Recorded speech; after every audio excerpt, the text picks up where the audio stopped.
Howdy, my name's Ivan, and I'm going to start this little series where I randomly click on a case in an area of law and I just learn a new rule from that case. I'm not going to read the facts from the case, I'm just going to read the rule, and this will be sort of like my way to share my micro learning with you guys. Um, Actually, a little bit of context about me specifically. I'm a third year law school student out here in California. Um, Main interests are immigration and patents. Actually, anything IP, so trademarks, copyrights, patents, trade secrets. And in about 2.5 ish months, something like that, I'll be taking the California bar. And then sometime after that, I'm going to be retaking the patent bar. But let's begin. So let's click on the states here. And let's read about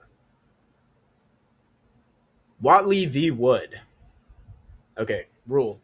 A trustee has a duty to determine the fair value of trust property before selling it, and any sale for inadequate consideration may be set aside as a constructive fraud if the purchaser knew or suspected a breach of trust. What does this mean? Well, if you are a trustee, that means that a settler, which is the person who opens up the trust. This is the owner, right? This is a rich, wealthy parent, and they're appointing someone to distribute assets to the beneficiaries. They appoint that someone. That someone is a trustee. As a trustee, you have a fiduciary duty, meaning you have the highest level. Like if something bad happens, you're running over, you're alerting all the beneficiaries saying, hey, like, stock market crashed, like, what are we gonna do here? Like, is it okay if I liquidate this piece and invest it into here? So you have the highest duty to just run and tell them everything. You're supposed to take extreme care of absolutely everything. So here, trustee has a duty to determine the fair value of trust property before selling it. So in this case, there's a trust asset, for example, a car.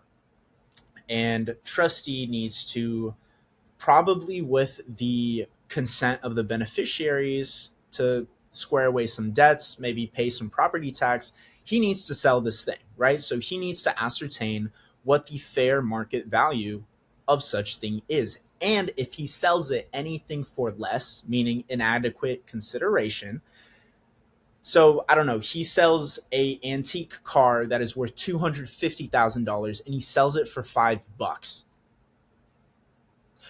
Anyone, like including a judge, is probably gonna sit there, scratch their head, thinking like, dude, you sold this for something so bizarre, so low, that there's no way that the person who bought it could have truly believed that they were buying it for $5, right? So it's going to be taken as constructive fraud if the purchaser knew or suspected a breach of trust. So in this case, it's where the purchaser understood that that car was a trust asset and they still bought it nonetheless. So they are not bona fide at all. They have no protection. Title does not pass. This person is going to hold this piece of property in a constructive trust. So they're going to hold it in order to give it back to the trust for the benefit of the beneficiaries. So that's what this means. Cool. Good case. I mean, I didn't read it, but just the rule, right? So, uh, like I said, probably bang out one of these a day, something like that. All right. Adios.